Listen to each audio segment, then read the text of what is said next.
Chegou a hora do Bom Dia Responde. Hoje o assunto interessa para quem mora de aluguel, mas também para os proprietários. Quem tiver dúvidas sobre aluguéis ainda pode aproveitar para fazer as perguntas. Uma informação importante é que o Índice Geral de Preços do Mercado, IGPM, que é usado para calcular o reajuste dos aluguéis, deve ficar em menos 0,38%. Como negociar o contrato? Quais são as regras, direitos e deveres de inquilinos e proprietários? Ligue para a gente, 2461-2030, ou mande então uma mensagem pela internet, g1.com.br/BomDiaRio. Quem vai dar todas as orientações é o diretor de locações da Abad, Associação Brasileira de Administradores de Imóveis, Carlos Samuel Freitas. Obrigada pela presença aqui no nosso estúdio, bom dia. Bom dia. Começar com a pergunta que chegou pela internet. A Rita Mascarenhas quer saber sobre o seguro aluguel. Bom, o seguro de aluguel é uma modalidade de garantia para locação. Atualmente só uma empresa está fazendo no Brasil, que é a Porto Seguro, mas outras empresas certamente virão a fazer esse tipo de modalidade de garantia e ele substitui não só o fiador, como também o depósito em garantia. A Márcia Anjo pergunta também pela internet. Ela diz que em 2006 alugou um imóvel comercial, mas fez o aluguel como pessoa física. Agora ela registrou uma empresa nesse imóvel. Queria saber se a lei ampara no caso, para ela seguir em frente com esse comércio, ou se a imobiliária pode pedir para ela sair do local. Não, se ela já fez o contrato de locação para fins não residenciais, basta notificar o locador que ela tem empresa constituída agora e o aluguel passará a ser emitido em nome da empresa, com o CNPJ da empresa. É simples isso? É simples, basta notificar. Ângela Marques da Piedade, ela quer saber qual é a margem de aumento no aluguel que pode ser negociado com o proprietário do imóvel onde ela mora, já que os últimos reajustes, no caso dela, não foram repassados. Bom, se os últimos reajustes não foram repassados, não poderão ser repassados agora. Poderá sim ser aplicado o índice atual do reajuste previsto para o mês de aumento dela agora. E tão somente esse. E com relação à margem de negociação, isso vai depender do bom senso das partes. Né? Agora, a gente viu que o IGPM agora, que é o que, enfim,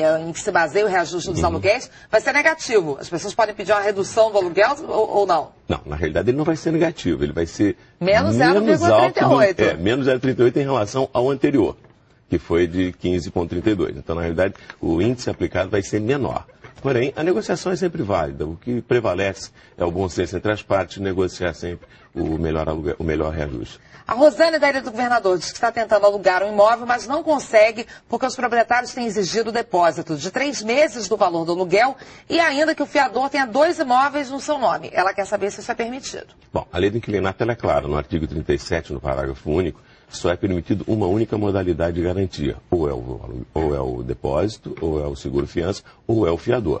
Mais de uma modalidade de garantia é permitido por lei. Agora, quando é essa exigência do depósito, é isso mesmo? São 3 meses? 3 meses. Isso também é a base prevista, o máximo é 3 meses previsto por lei. E o fiador precisa ter 2 imóveis? Se for fiador, 1 ou 2 imóveis, aí é a critério. A escolha do fiador e a exigência em relação à quantidade de bens do fiador é a critério do locador. O Marco Antônio de Ramos diz que mora 9 meses no imóvel, mas assinou um contrato de 3 anos, pagando R$ 500 de aluguel. No caso de uma rescisão, ele quer saber qual é a base de cálculo da multa e de que forma ele pode negociar em cima dos meses que ele já pagou. Bom, a base de cálculo é prevista em lei também e é pro rata em relação ao prazo restante do contrato. Há que se ver no contrato qual é o valor da multa a ser aplicada. Esse valor é calculado pelo tempo restante do contrato, ou seja, divide-se o valor total da multa pelo número de meses de contrato e multiplica-se pelo tempo restante do contrato para se achar o valor da multa a ser paga. Agora, sempre dá para negociar um pouco nessa questão da multa também. Tudo dá para negociar.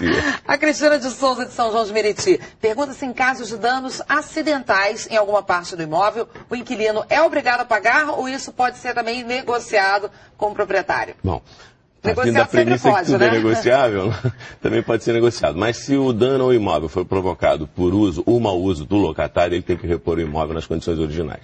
Agora, se for um dano provocado pelo inquilino, é ele que paga. Ele que paga. Mas se for algum problema do imóvel, uma tubulação, alguma coisa, isso é com o proprietário. Não, se for defeito do imóvel, vício do imóvel, anterior à locação, ele é que paga, o locador paga. Vamos lá, continuando as perguntas. Essa chegou por telefone da Irene Costa de São Gonçalo. Ela diz que mora há 26 anos na mesma casa e na época ela fez um contrato de aluguel que não previa um tempo determinado. Ela quer saber se o proprietário pode pedir o imóvel, que direitos ela tem.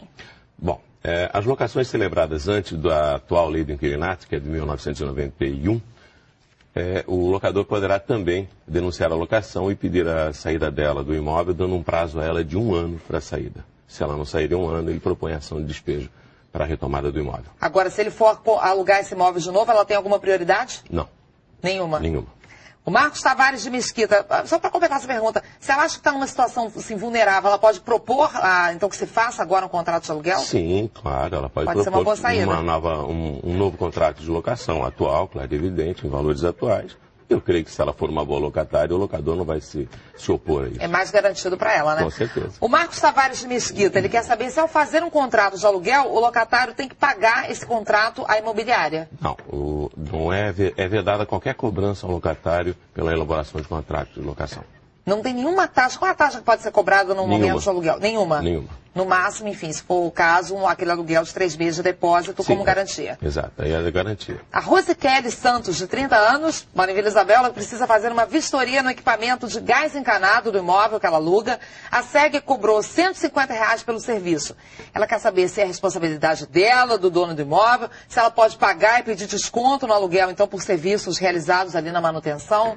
Bom, partindo da premissa da negociação, ele poderá negociar com o locador, sim. Mas, na realidade, como a usuária do gás é ela, essa despesa seria dela, essa vistoria. A vistoria do gás encanado é obrigação do inquilino? Seria obrigação dela, porque ela é que é a consumidora. Agora, ela pode também pedir descontos de aluguel? Isso é uma coisa que funciona no mercado? Então eu pago essa melhoria aqui, eu pago essa taxa, você me dá algum descontinho durante um tempo?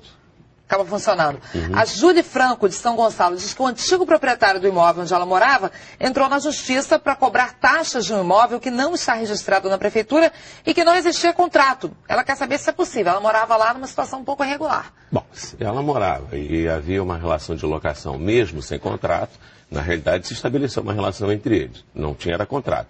Se essas taxas realmente foram pagas por ele e são devidas ao imóvel, é lícito cobrar sim. Apesar que na realidade, deveria ter um contrato escrito exigindo essas taxas.